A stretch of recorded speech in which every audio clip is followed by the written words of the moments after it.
Olá pessoal, sejam todos e todas bem-vindas, ao nosso canal Frônesis. Eu me chamo Marcelo Ribeiro, sou professor da Universidade Federal do Vale do São Francisco e estamos aqui falando à beira do Rio São Francisco, nesse alvorecer. Nós estamos retomando, ou melhor, dando continuidade à nossa apresentação e discussão da obra do John Bowlby, Formação e Rompimento dos Laços Afetivos, Então, no vídeo de hoje nós vamos estar discutindo o capítulo 5, intitulado Separação e Perda na Família. Como foi colocado,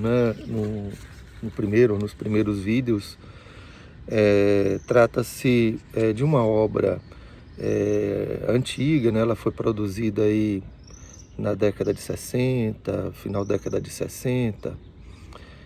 São capítulos, oriundos de apresentações que o Bowlby fez ao longo, de uma parte aí de sua vida, e que aqui nesse livro essas apresentações, esses trabalhos, estão organizados. Então, trata-se, portanto, de um clássico, de uma obra de referência que já tem um tempo, e então a leitura que a gente faz é um pouco nesse sentido, considerando esse tempo, mas a gente observa o quanto ainda é atual e também, sobretudo, a importância da gente dialogar com autores como o Bowlby, inclusive para que a gente possa pensar. O Bowlby oportuniza, a partir da sua obra, a gente pensar uma série de fenômenos da nossa contemporaneidade.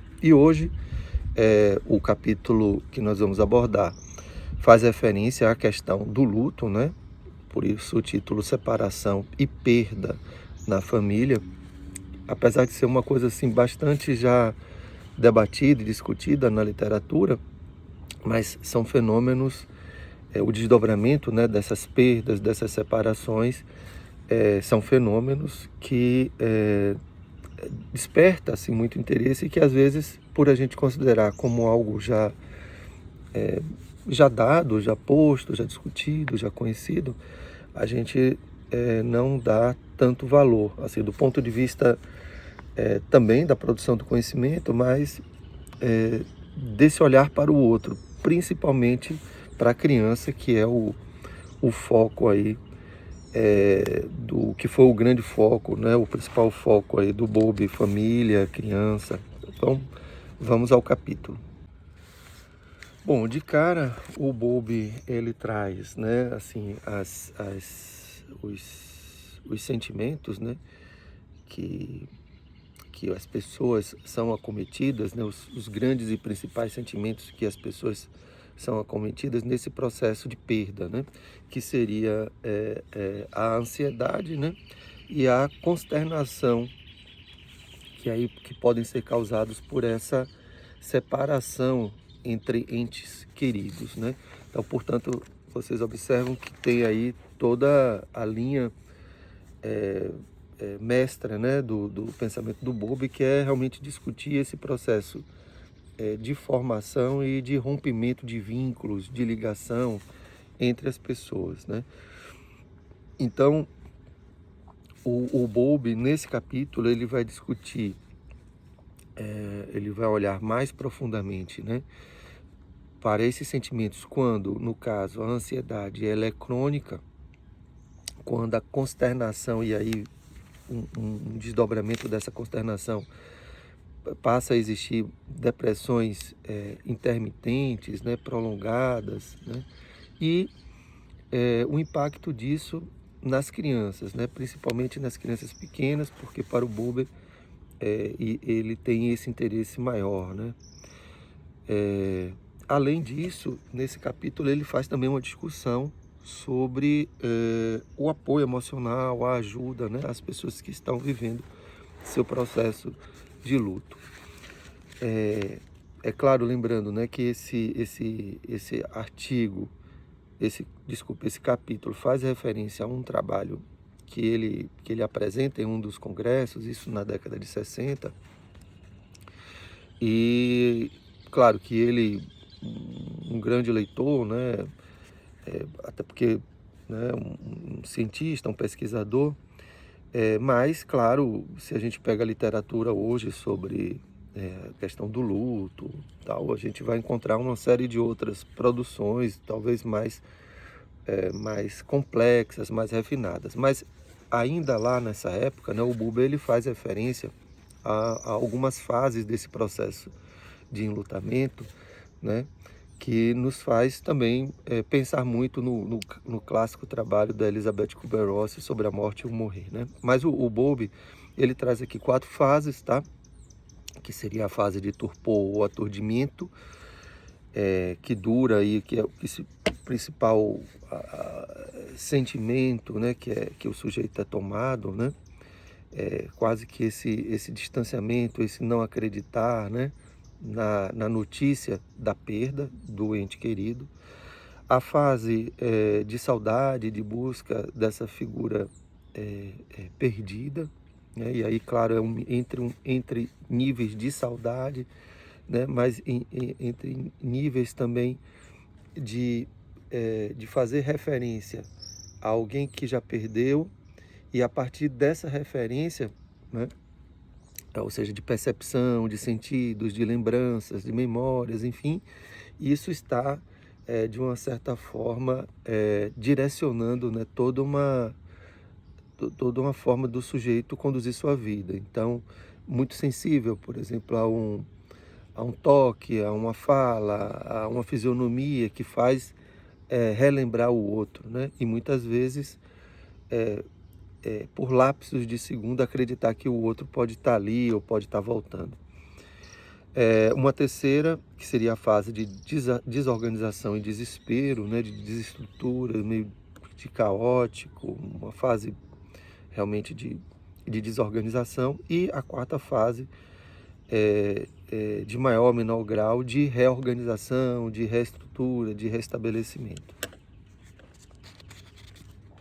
É importante lembrar, e isso a gente já comentou aqui, né, em um dos vídeos dessa série, né, que está discutindo a obra do Bowlby, que o Bowlby ele se assume numa perspectiva psicanalítica, tá?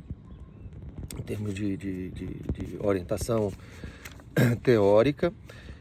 E um aspecto peculiar do Bowlby é que ele traz também uma influência muito forte da perspectiva evolutiva, né? Então, por exemplo, nesse capítulo, né, na fase onde ele faz a discussão sobre a questão da saudade, da figura perdida, que seria a segunda fase no caso, né? Ele faz referência aqui, por exemplo, aos trabalhos do Darwin, né? Então, a questão que o Darwin coloca, né, que as expressões típicas de pesar do adulto resultam, né, de um lado, de uma tendência para gritar como uma criança quando se sente abandonada, e por outro, de uma inibição dos gritos. Chorar e gritar são, é claro, métodos por meio dos quais uma criança comumente atrai e recupera sua mãe ausente ou alguma outra pessoa que possa ajudar a encontrá-la. E ocorre no luto. Acreditamos nós, o Bob fala, né, com os mesmos objetivos em mente, consciente ou inconscientemente. Então, aí você tem um bom exemplo, né, desse aspecto evolutivo, né, pelo menos na compreensão que o Bowlby traz em relação a esses processos de enlutamento também, ou seja, o pesar, né, o choro, como um comportamento que tem a ver com uma história evolutiva, né? Lembrando aí sempre, o Bowlby nos faz lembrar sempre que essa ligação, né? Esse comportamento de ligação seria, segundo o Bowlby, uma forma de comportamento instintivo que desenvolve tanto em seres humanos como em outros mamíferos durante a infância, e que tem como objetivo ou meta a proximidade de uma figura materna. Sugere-se que a função do comportamento de ligação é a proteção contra predadores. Então, o que vai estar se discutindo nesse capítulo é justamente o que acontece quando há uma perda irreversível, né, dessa ligação. Então, uma situação de perda irreversível, né, de morte ou de uma separação que não há retorno, ou dificilmente não há retorno. Então, há um desencadear, né, de sentimentos, né, e aí muito de sentimentos complexos, né, misturados desse processo, como a ansiedade, a raiva, né, o sujeito que entra em torpor, em desespero. Então são fenômenos que são importantes, né, da gente não perder de vista, assim, tanto na perspectiva profissional, né, daqueles profissionais que trabalham, né, nas práticas de ajuda, de cuidado com o outro, de não negligenciar, de não desvalorizar, por mais que a gente saiba, por mais que já seja algo batido, conhecido, e também do ponto de vista da investigação, né? Então, se a gente olhar de maneira atenta, de maneira sensível, né, respeitosa, mas também curiosa, né, no sentido de entender melhor esses processos.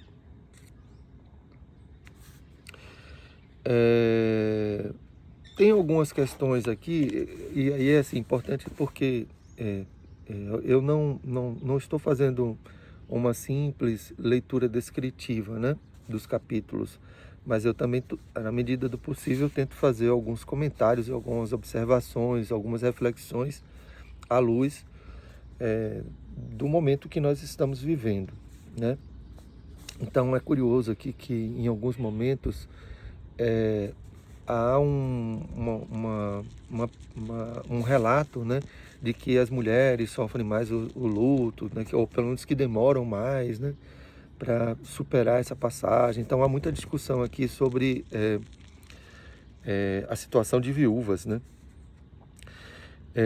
Mas isso me faz muito pensar, né, os aspectos culturais, né, de como as culturas e de como as sociedades, né, as suas épocas lidam com essa questão do luto e como isso também impacta, né, por exemplo, na questão de gênero, né? Enfim, eu acho que esse é um ponto importante. É como se dá a impressão de que as mulheres estariam mais sensíveis, suscetíveis, né, do que os homens. E é importante que a gente compreenda esses contextos, né? A gente compreenda essas dinâmicas sociais, que a gente leve em consideração os valores, né? Aquilo que é atravessado que vivemos na cultura, esses atravessamentos culturais, para que a gente possa entender melhor esses fenômenos, né? E não talvez abordar como se fosse algo assim universal, né? Algo para mulher assim, para homem assado, por exemplo, né?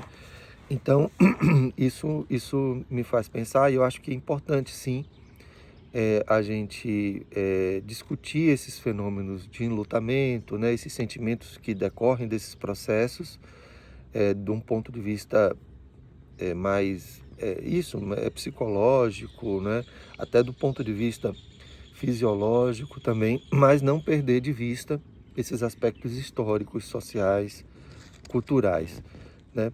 Embora o Bowlby, isso já no final desse capítulo, né, ele faz uma referência aí às questões das dinâmicas familiares, né?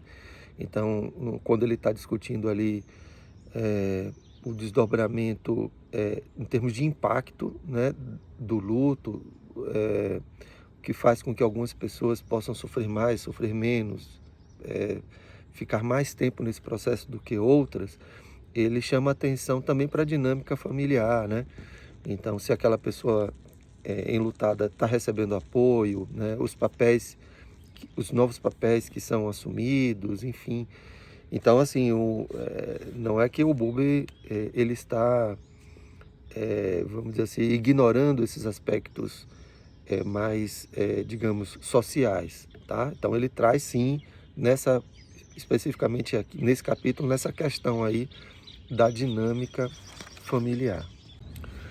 E aí, como eu havia dito, né, no início desse vídeo, um dos objetivos também desse capítulo é abordar a questão de como os profissionais, né, ou essas pessoas podem ajudar, né, as pessoas podem ajudar esses sujeitos que estão vivendo o enlutamento, né? Tem uma frase que o Bowlby ele faz referência ao Shakespeare, que eu achei muito interessante, porque o Bowlby ele vai estar discutindo assim, a importância dessas pessoas poderem falar dos seus sentimentos, e ele coloca isso como algo muito importante, né? Claro que no tempo do sujeito, não jamais de maneira impositiva, né? E aí ele cita aqui o Shakespeare, que eu achei muito legal, que diz assim: soltai as palavras tristes, escreveu Shakespeare. As penas que não falam sufocam o coração extenuado e fazem-no quebrantar. Então a importância da fala, né, desses sentimentos, para que o sujeito possa melhor elaborar esses sentimentos. E tem um aspecto também assim, eu tenho te colocado isso, né, assim, o quanto o Bowlby ele foi, né, esse pesquisador, esse profissional muito rigoroso, sistemático, mas ao mesmo tempo muito sensível, né, muito conectado aí com o outro, né, até para fazer jus, né, sua grande linha mestra de trabalho, que é sobre a questão das relações, dos vínculos, né. Então o Bowlby, ele já no finalzinho, né, do capítulo, ele chama atenção para que a gente tenha muito cuidado para determinados rótulos, né, para determinadas formas da gente apontar determinadas coisas do outro. Por exemplo, isso é um pensamento mágico, isso é uma fantasia. Ele chama atenção para que a gente tenha muito cuidado, que apesar do sujeito, né, que está no processo de luto, né, que traz ainda, sei lá, no seu discurso uma fala que possa ser fantasiosa, né, assim, por exemplo, não, eu sei que ele vai voltar, ele não morreu, ou a minha mãe que foi embora quando eu tinha 2 anos, eu não sei bem onde está, mas assim eu vou encontrá-la, né?